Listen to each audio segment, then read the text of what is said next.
Great topic of conversation today. We are talking about protein. We're talking about prioritizing protein. And if you've been able to listen to some of the coaching calls this past week, you will know that I am very keen and I find it very important to prioritize protein in your diet. And it can be vegan, vegetarian, animal protein, right? It's the building block of muscle. So if part of our target is to live longer and to be stronger as we live longer, so we're living well as we age, then muscle has to be a priority for us and growing lean muscle mass. Now, the building block of lean muscle is protein, so we have to get it in. I am really excited today to welcome Stephanie Talbot. She's a holistic nutritionist who's been working with us for a number of years now. She has a wonderful course called the Gut Reboot course. We did it together a couple of years ago, but she has made it even better. So that is something that you could take advantage of perhaps next month or maybe in January. And you're like, okay, I need a full reset. I need more coaching. So you can always work with her in that regard. There's lots of ways to do that. And we'll mention more of those at the end. But today we're talking about protein. So Steph, run us through prioritizing protein and what that might look like in terms of our meal prep. Yeah, for sure. Thank you for having me. So excited to be here with you guys. So protein consumption, this is something I've really been focusing on a lot lately because I kind of felt like I was getting enough, but until I started actually calculating in my head, I was actually very much under eating in my protein. And this is something I feel like you have to plan for the amount that you actually need to get in the day to be able to build muscle. You have to be able to plan properly and have backups, right? And like make sure that your snacks are planned and everything's sort of ready to go. Otherwise, it's very easy to not get enough in. But when you're able to plan it and you know what are good protein sources and you have a couple of things on hand, it can feel a lot easier to get that amount in. And I feel like for me, I'm getting in 120 to 130 grams of protein right now. And at first I was feeling really daunted by the process, but now it's just become second nature because I know how much like my portion sizes should be. I have all the high protein sources, which I'm going to show you some of my staples and my favorites here today. And I have a couple of little things up my sleeve that one of them I just learned how to do. And I'm really kind of excited because I tried it today for the first time. But anyways, we'll get into that in a second. Now too. So, I love tricks up your sleeve. Okay. Yeah. So anyways, meal prep, super important, something that we do not want to discount. Okay. It's really easy for us to fall off track when we're not meal prepping. And this doesn't mean necessarily that you have to prep actual meals, because I found for me, like that works for some people, but for me, I found that I either didn't want to have that same thing that I had prepared, or it would just end up going bad because I ended up eating something else. And so what I find to be easier for me is actually prepping the ingredients rather than the full meals. And so do whatever works for you. That's what works for me. And I'm able to just throw things together really easily. But this allows us to stay on track and be able to hit our goals, right? So you want to be able to set aside time 1 to 2 days per week to be able to get your meal prepping stuff done. And this does not have to take a lot of time. Mine takes about half an hour, 40 minutes. It really depends. If you're only doing it 1 day a week, of course, it's going to take longer. But that amount of time is kind of what you need to carve out. And it's actually going to save you hours throughout the rest of the week. Yeah. So if you're trying to think of like a dinner at the last minute, and then, oh, you don't have an ingredient, you have to go to the store and get something, it can actually end up spending a lot of time, or you just don't, again, hit your protein goals because you're trying to throw things together. So for example, when I go grocery shopping, I will throw all my produce into the sink as soon as I get home. Like I kind of do it. Grocery shopping day is also meal prep day for me. So everything goes into the sink. I wash it all. I let it sit with a little bit of vinegar and sometimes a little bit of lemon oil to help get all the gunk off. I wash it, I dry it, I chop it up. So I will have like my celery and my carrots sitting in a couple of jars in the fridge. So they stay crisp and juicy and delicious. And my salad, for example, I just actually did this morning, but I will wash and dry my salad and then keep it in a container with making sure you're having the paper towel at the bottom to absorb excess moisture. It makes it last a lot longer. But how easy is that to just grab a handful of your lettuce and be able to throw on your protein and everything else, and your meal is just done. So that's what I mean by prepping your ingredients, right? So getting your salad dressing made, get all your protein made, get all of your, like your rice and your quinoa, whatever you want for your carbohydrate, get all of those prepped and ready so that you can just easily throw things together. Because if one day, you know, you've prepped a whole bunch of wraps for the week and you don't want that, well, you know, you're able to just kind of pick and choose and swap things out rather than having stuff go bad. Yeah. Okay. So a couple of my high protein staples that I have on hand all the time are, number one, like I always go food first, but when you're trying to hit these high protein goals, I do find it really helpful to have protein powder on hand to be able to use in some of your stuff. So for example, cottage cheese. Okay. This, now I don't know if you guys like heard before how cauliflower was kind of like the it food and you can make it into everything. I feel like cottage cheese is now the it food. Is the new cauliflower. Yeah. You can Thank make you, it TikTok. into, yeah, exactly. It's cottage cheese, everything. You can make it into anything. Yeah. Ice and cream. I prefer And that anyways over the cauliflower, everything. So I will have cottage cheese ready in my fridge at all times. I do lactose free personally, but you can get a variety of it. As long as you're fine with dairy, it's a great thing to have on hand. Turkey sticks. I'll have turkey sticks on hand for snacks, Greek yogurt, protein wraps, which I'm going to show you. That's the thing that I made. Eggs, of course, and then a whole bunch of cooked meat that I will have prepared. So now when I'm cooking my meat, I'll actually do like a sheet pan, and I will do multiple chicken breasts on the sheet pan. If I do fish with it, I'll do it separately and put it in some aluminum foil or something, so it's not, the juices aren't touching, or a completely separate thing. Just, it all goes in the oven at the same time. And then what I'll do is I will, sorry, my cat's like trying to climb into a box. It's making lots of noise. We can't hear it. So, yeah. I will actually put some of the chicken in a food processor, and I will process the food in, because I like pulled chicken personally. And so I will put that, instead of chopping it up, I'll just do that. And then I really like that on like making my own tacos or my wraps or like whatever I want to do. I just find that easier personally. So I'll have all that stuff prepped and cooked and ready to go. Now the first thing that you want to do is planning your meals. So this is going to look different for everybody depending on your tastes, but there's a website that I've mentioned the last couple of ones that we have had together, and it's called eatthismuch.com. If you want some other ideas, there are other platforms. I can't remember the name of them right now, but there are other ones that can help you with food prep. If you have your certain macro goals, it'll help break things down for you. And so you can pick and choose whichever recipes. You don't have to follow it exactly. You can do the exact same dinner 3 times a week, because I find it easier doing that. You're batch cooking and eating the same thing a couple days a week, and then switching the next week and swapping it out for something different. But I don't mind eating the same thing like for dinner and then having that again the next day for lunch. Like I don't mind doing that. So I'm able to batch cook and cook more. Like I will never just cook for one person. It's always for like 3 or 4 or 5 people. And then I will freeze it, or I will like have it ready for meal prep. So what you want to do is figure out what meals you're having first. Okay. Break it down for that. And then you want to figure out what are your favorite protein sources. So for me, or it's the ones that I had explained already, but also like ground turkey, tuna, chicken, turkey bacon. I'm a fan of turkey bacon, fish, seafood, cottage cheese. Like I said, those are all my personal favorites. So those are ones that I will make sure I have on hand.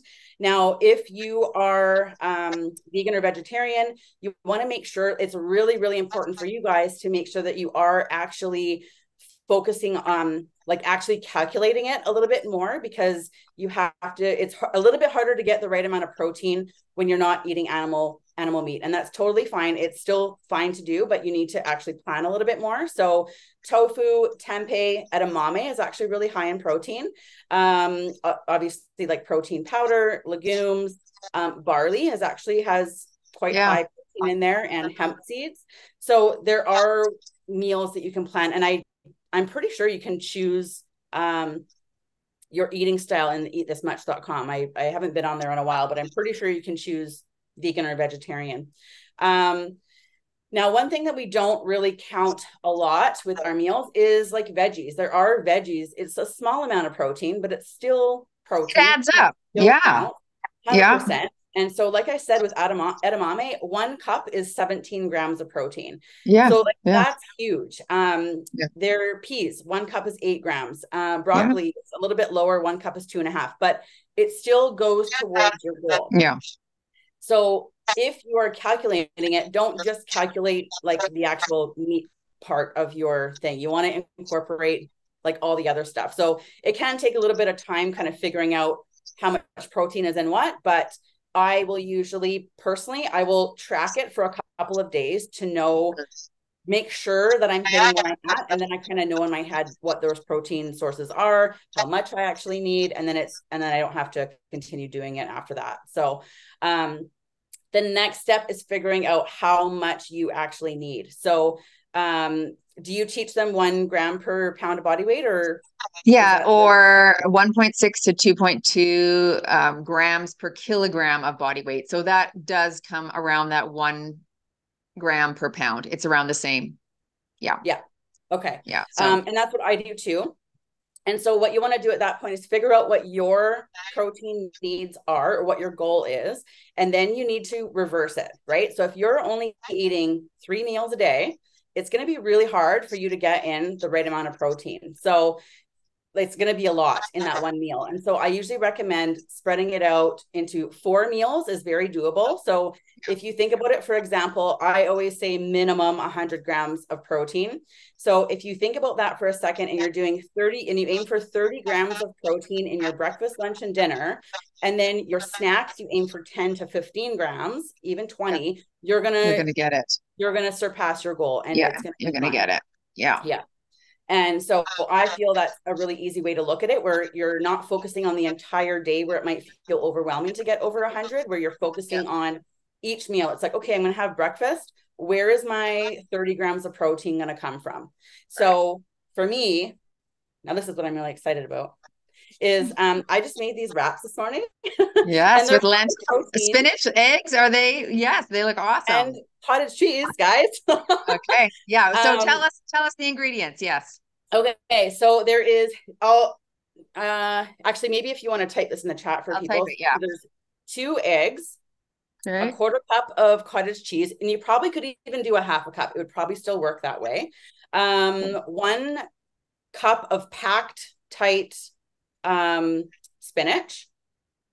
Yeah, I guess I'm not typing because I can't see where my thing is. Sorry. I had written a comment, but now I can't see where to. Okay. Sorry. Start again, darling. 2 eggs. That's okay. So 2 eggs, 1 cup of packed spinach.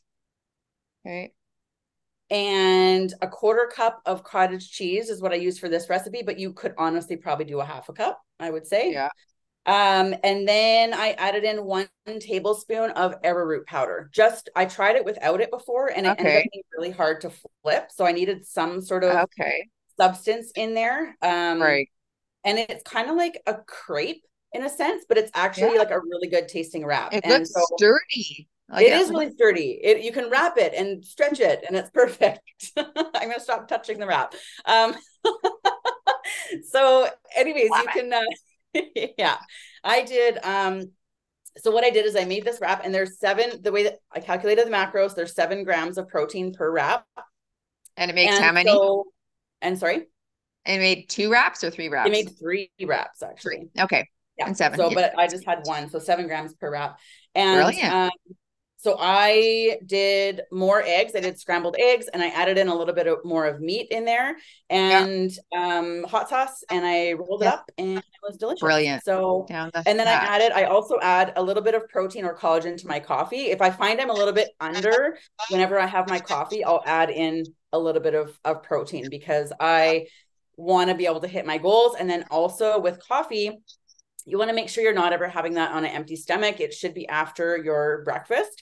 But I always, to stop the spike of your blood sugar, I will always add some kind of protein, whether it's collagen or a little, even half a scoop of protein powder, and I'll mix it in. It tastes really good. And then you're also getting that extra protein, and then it's also helping with blood sugar balance too. So that's personally what I do. And then I'm like over my protein every time. So, and then between that and I have a smoothie, like protein a little bit before my workout, and I finish the other part after my workout. And so that's what I found has been really easy. Like breakfast, I find some people are kind of this new like trend is people are having their leftovers for breakfast, and I just can't get on board. I'm a breakfast person, and I need the turkey bacon and the eggs. That's just my thing. But so anyways, now that you get that out of the way, and then now you're focusing on your next snack and then your lunch and your dinner, right? So I find it's really easy to get it in for lunches and dinners, because if you're having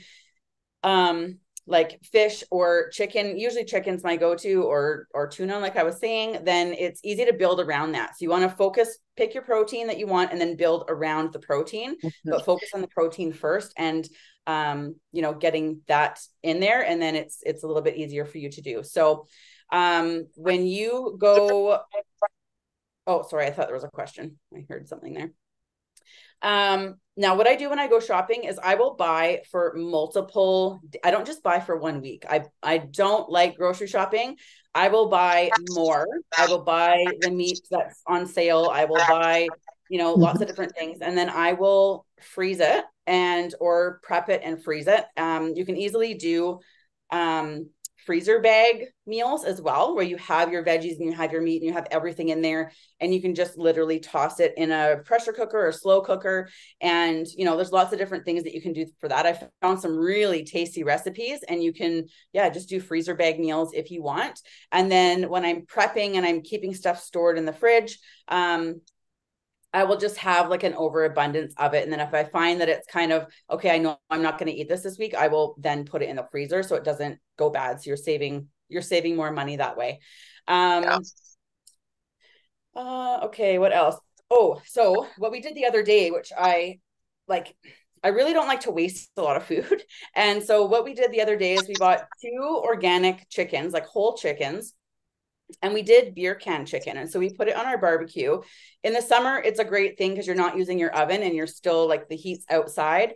But we did 2 at one time. And then we used 1 for meal prep. So we kind of took that apart, did the meal prep. And then the other one we used the carcass for that to make bone broth out of it. And then we added some of the meat from the other one into it. And 1 cup of bone broth has 10 grams of protein in it. So if you're making soup from scratch from bones, like making your own bone broth, it's quite high in protein. So if you're making a soup out of it, that totally counts. Like this is not the bouillon that you mix with water. This is like legit homemade broth, right? And so there is quite a bit of protein in that. So hey, and can you just tell us quickly, I mean, we've had you on, you've talked about making bone broth, specifically maybe even from beef bones, but you can use chicken carcass, like you said, or turkey. And just quickly, just give us a rundown of what we might put in there, and the secret ingredient that's important to leach that collagen and all of that good stuff out. Can you tell us about that? So what I do is so if you're going to go get bones from your butcher, make sure it's grass-fed. You want high quality bones. So if you prefer beef, great. Yeah. But again, you can use chicken, any kind of bones that you want. You're going to throw it into the biggest pot that you have, and you can throw in whatever veggies you have. So with my clients, some of them do react to onions and garlic. That's like a separate thing. Just if you react to something, obviously don't put it in, but that is really good for your gut bacteria, is adding in a variety of vegetables. So you're getting lots of different micronutrients even from the broth. And then you're going to add in 1 to 2 tablespoons of apple cider vinegar. So this helps to draw out a lot of the nutrients and the collagen and all the good stuff from the bones. And so you're going to let it simmer overnight. I use my stove. I feel comfortable with that. You can use a slow cooker and do it that way. But you bring it to a boil, and then you simmer it overnight for 24 hours. And then you strain it out. Don't strain it into the sink, into nothing. Make sure you strain it into a bowl. Yeah. Done that before. And so, and then you can save it. So I will make it every single time, and I will freeze the extra so that you're making it taste good. You're adding in your bouillon, you're adding in it's just chicken soup broth, really. Yeah. And so I will keep the extra in my freezer. And so if I'm stumped on a meal, I will take it out, let it thaw, and then add in my veggies and my protein, and I will have that in a pinch, right? So it's really easy to thaw out and to use. And especially in the winter months, I love having stuff like that. Like summertime, it is a little bit harder to get in when it's really hot, but wintertime, it's all about like soups and like warming, comforting foods for me. And so just knowing that you're, able to get those nutrients and also your protein and all that kind of stuff in there is helpful to know. So yeah, that's what I do. I get the whole chicken and then kind of use it all. So I'm not wasting anything, and that saves more money, saves more time. I don't know. That's what I have gotten in the habit of doing, and it works pretty good. So a couple of the other things that you want to have on hand. So I was saying before, for snacks, this is one that I find a lot of my clients struggle with, is they're kind of in that pinch where maybe they haven't prepared themselves and they really just they're really hungry. They realize it's been 4 hours since they've eaten and they need to have something.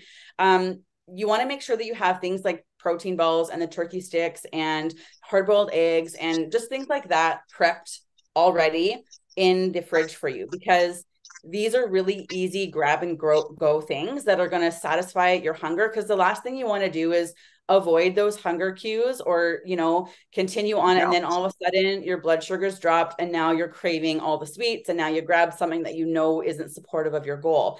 And, I find that with my clients that have a lot of sugar cravings, if you're able to start your morning. So everyone is different. I usually recommend for my clients is to eat within the first hour of waking up. And when you have a high protein meal, first thing when you wake up and throughout the day, your sugar cravings are going to plummet, because you get the cravings because your blood sugar is a little bit imbalanced or you're not getting enough food. So as women, we tend to be super busy, multitask a lot, have a lot going on. We forget to eat, right? Or we undereat a lot of the times because we're so busy. And when we look back, it's like, oh, wow, I had a 6-hour gap in my day and I didn't really eat anything that would be supportive of my blood sugar. No wonder I'm having all these cravings. And so protein is the key for that, in my opinion, where you're getting enough. So you're able to feel fuller for longer, adding in some healthy fats, and then you're able to support your blood sugar and kind of eliminate those cravings. But when you do have little cravings, having your protein balls on hand, or I really like avocado pudding. So I make a chocolate avocado pudding and I will put in protein powder into that. So it is protein rich as well. And I will have some of that when I'm feeling like the cravings coming on. Cause I'm definitely a chocolate person. I love to have chocolate. And so I need to make healthy versions of that. So I am satisfying my craving, but I'm also still supporting my body and my goals and stuff. And so there's lots of different ways that you can get in protein in that way. And even with, even with your smoothies. You go for it. Even with your smoothies, an average protein powder, like a scoop of protein powder, is around 25 grams of protein. So if you think about that, you want to add in more. So again, add in more Greek yogurt, add in cottage cheese. So you're getting that protein number up. So you're not consuming anything really extra or anything separate. You're just adding to what you're already making so that you're able to get those higher protein goals too. So, I was going to say that, a lot of people will start their day with maybe 1 or 2 eggs, which is 6 to 12 grams of protein. And, they think, well, I'm having my protein, that's my adequate amount. But if that's your breakfast and you're not adding to that, it's going to be challenging to get that 90 to 100 grams in for the day. Even, one thing that I do lots is just taking those eggs, blending them with the cottage cheese, making egg cups or making scrambled eggs with that added cottage cheese right in there. Or even having a little Greek yogurt on the side, right? So we think, oh, we're having an egg and that's good, but it's really only that 6 or 7 grams. So it's really not enough. Yeah, 100%. Yeah. The egg cups are also a really good one to make and keep in the freezer, or even just, keep a few in the fridge for the week. And it's really easy to heat up. I don't have a microwave, but I just put my stove on to 200 and put it in there for a few minutes and, you're good to go. So that's a really good staple. So again, you're going to be spending like a little bit of time making this stuff, but you know, I've explained before in other ones that it's all about multitasking. We all know we're good at doing that, right? So if you have your meat, your chicken cooking in the oven, and then you have your eggs cooking, like boiling on the stove, you know, you're frying up, you know, whatever else you're making on the side, a whole bunch of tuna or something for the week, or you're making your egg cups ready to go in the oven next. You can actually get quite a bit done in a short period of time. Yeah. You just have to maybe write it out, right? Write it out, strategize, and then, you know, help it out. And so, you know, this also is really helpful for your kids too. So this is something, so I have an 11-year-old. And so if any of you guys are parents, this is a really good habit for you to do so your kids can also learn. And what I've done for Landon is I've created this sheet on the fridge, and I have protein options and what it does for you, because they always like to know why you need it, right? Fat options, what it does for your body, carbohydrate options. And then I have at the bottom, must also choose a veggie, because you need to choose veggies. But then your kids are getting familiar with what protein is too, right? And so now Landon's in the habit of, like, he knows he can't just have cereal. He's like, where's the protein? So then he'll where's the beef, as the old lady used to say. Yeah, totally. And I find it works. And when they have a visual like that, it's also a visual for you. If you want to write it up for yourself and have all your protein options on the fridge in front of you, that can be really, really helpful. Instead of just relying on your memory to think of stuff, you can have your own list, type it up, you know, however you want, so that you're looking at it. It's like, okay, here's my protein options. This is what I know I have, or this is what I know I need. Write it on the board for the next time that you go grocery shopping, and you're a little bit more organized and prepared, and you can feel more confident in your food choices that way. And so those are things that I've found really, really helped me. And so now when we're talking about grains, and I always like to give this tip, because I'm a gut health nutritionist, that I feel everybody should be soaking and fermenting their grains. And it's only one extra small step. It's not overwhelming at all, but it helps to increase the nutrient absorption of your food. So, you know, as far as aging gracefully or in the best way that you can and hitting all your goals, you want to make sure you're getting the most nutrients from your food. So number one, that is making sure your gut health is functioning properly, but also making your food in the most bioavailable form possible. So now grains have something on around them that's called phytic acid. And so you do get some nutrients from it still, but this is why a lot of people may react or get bloated from certain grains, is because of the phytic acid on it. So when you soak or ferment them, it basically opens up the grain and releases the phytic acid on it. You rinse it off. And then your body has all these nutrients, these extra nutrients now available for them. It's easier on your digestion and helps you to digest and absorb the nutrients a lot better. So all you're really doing, I'm just going to show with my glass here, but you're adding in your grains to the bottom. Doesn't matter what it is, if it's rice, if it's quinoa, whatever, you're topping it off with water, and then you're adding in a form of acid. So either a squeeze of lemon juice or a teaspoon of the apple cider vinegar. And you're just going to let it sit overnight, and then you rinse it the next day. On the counter, right? On the counter. Yes, on the counter, not in the fridge. You want it to be able to have that process. Give it a quick rinse, and then make it as normal. So it cuts down your cooking time, huge. So your rice, your normal time, don't leave it how you normally think it's going to be, because it actually cooks really, really fast. So that will shorten your meal prep time as well, if you're just take a minute to pour some water over your grains the day before you start doing your meal prep. So that's what I do.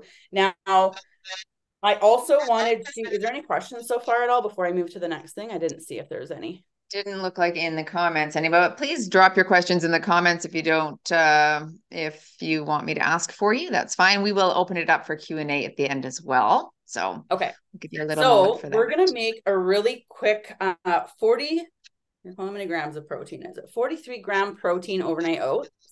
And this is a carrot cake one that I made, and it seems to be a hit with everybody, and very, very easy to make and very high protein. Okay. So when we're having our carbohydrates, we always want to make sure we're pairing, you're putting your clothes on your food, as Tracy says. So you're doing your protein and your fat with it, right? So now I will normally have like 4 mason jars lined up in a row.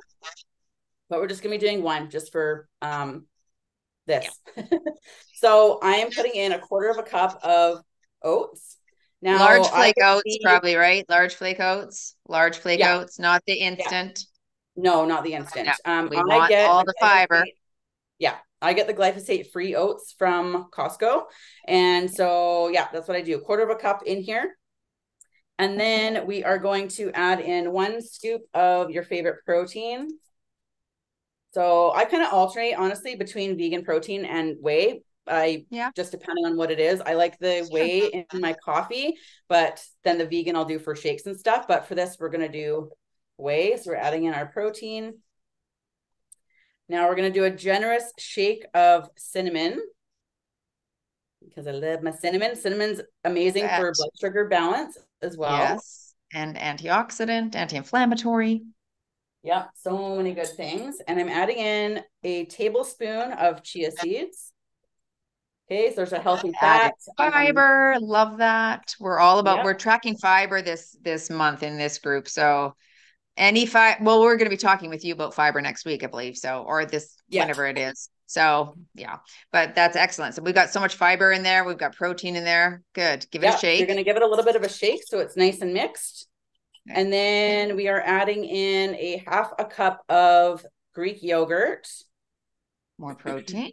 Okay, so we're adding more protein than what there was before. Just with the 1 scoop. So again, we're adding on, instead of just using the 1 scoop of the protein, we're adding in extra, right? And it gives that extra little bit of flavor there. Okay, and then we're doing 3/4 cup of milk of your choice. I'm using like almond milk or anything you want. I'm using milk almond milk personally, but any kind will do. Sure. And then we're adding in a teaspoon of vanilla. And I actually just learned how to make my own vanilla, believe it or not, because this is $22. So I don't want to spend $22 on vanilla. We always get ours in Mexico, but I'm pretty sure it's not the best. I think it is, actually. I think it is. Maybe. Do they make it down there and it's just cheaper? Yeah, I don't know, but I started making my own. I have it on my couple of my with vanilla pods. Vanilla beans, I just cut them open beans. And you top with alcohol and then let it sit for 3 months, and then when you use it, the alcohol gets burned off. So okay, so then we're going to mix this up, and I know it looks a little bit watery, but as it sits and the oats start to absorb, the chia seeds, they plump right up. Now you can add in a little bit of maple syrup if you want. I usually would just do like a teaspoon. Just add that in if you want that extra flavor. I feel like that does kind of go more with like the carrot cake flavor. But now I'm adding in some raw carrots, just breaded carrots. Brilliant. And raw carrots have, like, the fiber in here is really helpful for removing excess estrogen from your body. It helps your body to remove it. So I love to do that. I will have a raw carrot almost daily if I can. But this is a great way to incorporate it. And then you're kind of lightly heating it up afterwards. But it is, honestly, it's really delicious. I know maybe the raw carrot doesn't seem like it goes with it, but it actually does. Like when you eat it the next day and you heat it up, it tastes really good. And so this has been something we've had like off and on since in the past couple of months here. And so 43 grams of protein in this bad boy. So that's a great start to the day. Yeah, 100%. So I think it's just a matter of getting yourself organized, figuring out what your protein needs are, what your favorites are, and then it's very easy to find recipes these days, I find. So like, especially on the eatthismuch.com or, even if you just Google some things in TikTok, you'll find great recipes for stuff. I also was making my own, because of my, my love for chocolate, I started making my own protein ice cream. And I found this, it's a Cuisinart one where you kind of freeze the barrel of it and then you add in your stuff. So you're just basically making a smoothie and putting it into the container and then letting it freeze and turn in its ice cream little treat that I'll have. So you're using still your protein, right? You're still using your protein and your milk and whatever you're doing, you're adding in some cacao powder in there and Yeah. making it taste good. And then it's just a nice little treat to have at nighttime. So if you find like you're kind of almost at your protein goals and you're like, okay, I feel like this is my time where I want something a little bit like a treat, you have your protein ice cream on hand for you to have too. So it's very easy to make anything into protein. It seems so. But you just have to be conscious that that is a priority, right? I like what you said at the beginning. Then, like each meal, the first thought is, okay, how do I prioritize protein in this? And if you are vegetarian or vegan, it's like what lentils, beans, tempeh, tofu. What am I going to put? What's the protein source first? And then I would say in your complex carbohydrate, what's the highest fiber content, complex carb can you get? Like, what's that next? What's the healthy fat component that you're going to add to your plate? So it's really and as we age, and our caloric intake requirements become a little bit lower, we really have to maximize all of the things that we're putting in our mouth. Right. So if you just, have a one-off and you just go stop at Starbucks and get a big old cinnamon bun and a latte, worth 800 calories, well, you've just eaten. I mean, now you're full and you probably aren't going to get those other amounts in any of your other meals. So it's not saying that you can't have your treats and eat them too, but for the lion's share of the time, 80, that 80-20 principle, 80% of the time we need to be thinking, okay, how am I prioritizing protein in this meal, in this snack? Right. Yeah. So you're always forward thinking. And as Steph has lovely laid out for us, many ways to prepare in ahead of time so that you're ready to go and that you're not left going, well, I have nothing to eat, so I guess I'm just gonna have crackers and cheese. Yeah, exactly. And especially like coming into the winter here, right? Protein is really important for your immune system as well. So if you're somebody who, you do notice that you get sick quite often, focusing on your gut health and your protein intake will make a massive, massive difference. And so I've worked with quite a few vegans and vegetarians, and they were somebody who would be getting sick all the time. And so we focused on really actually increasing their protein because they were under eating. And we found ways to incorporate more protein, and then they're able to, like, they noticed that they were not actually getting sick as often. So it's a really key component for your immune system. And I feel like it's, there's so many, each macronutrient has its own benefits for each thing, but protein is one of those ones where, because so many of us tend to undereat that, I feel like that's the one that should have main priority in my opinion and then just kind of picking your protein and then, adding things on around for the rest of your meal. Yeah. Carrie asks, any suggestions for store-bought bone broth? I have tried to make my own and it never turns out.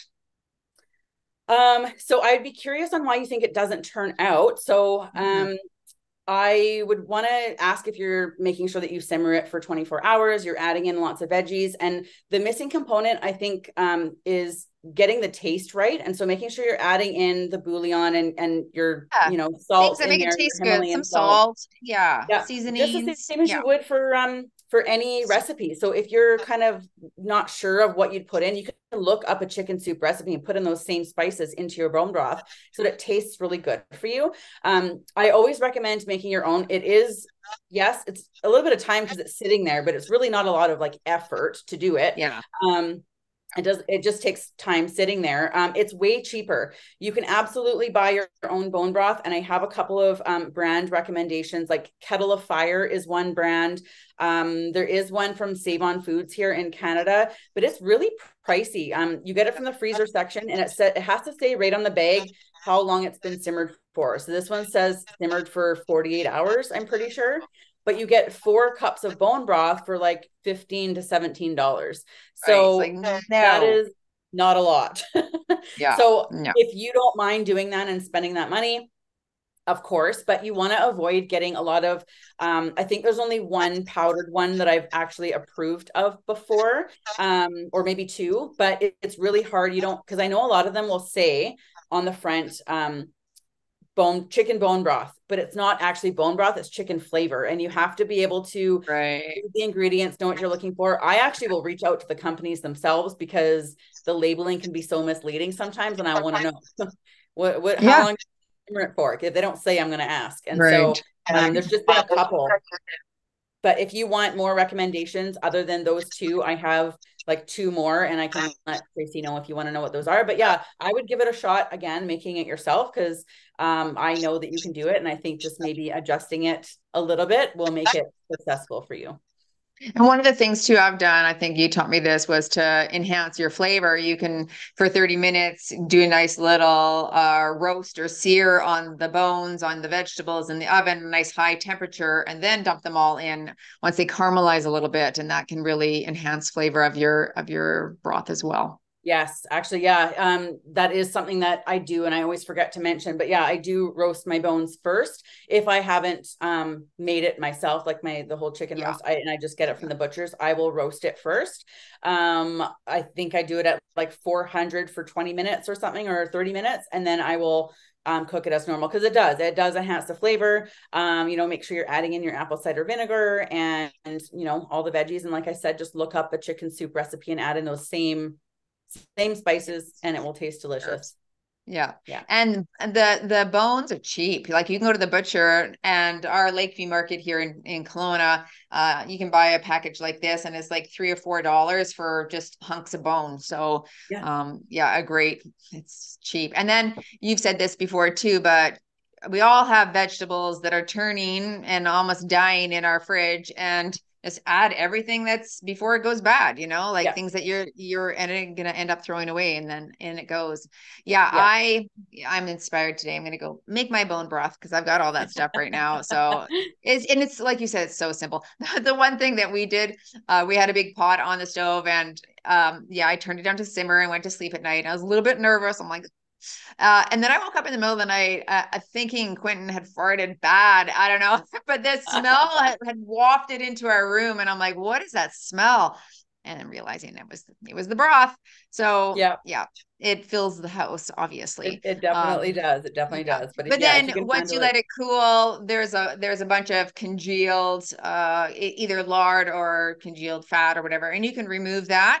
Do you say to leave a little bit of that in, or do you remove it all? I say leave a little bit in. So I will usually take off about half of it, because otherwise, you want to be able to enjoy it. And when you heat it up, if you're just drinking it as a broth, you can get that oily film on your lips. And we don't like that. So I usually will take off half, but it is actually very, very healing and very supportive of your gut. So you want to be able to leave some on. But yes, I do take some off purely for flavor and enjoyment of it. Yeah. Okay. Does anyone else have any questions? If you have a question for Steph right now and you want to unmute yourself, feel free. You can go ahead and put your hand up, or just go ahead and unmute yourself and ask, or you can drop it in the comments. I won't wait too long here, but if you have a question that you'd like to ask her, now's your chance. I also forgot to mention too, when I was making these wraps, once I blended it all, I did 1/3 of a cup for one wrap. Oh yeah, wrap. So that's how it made 3.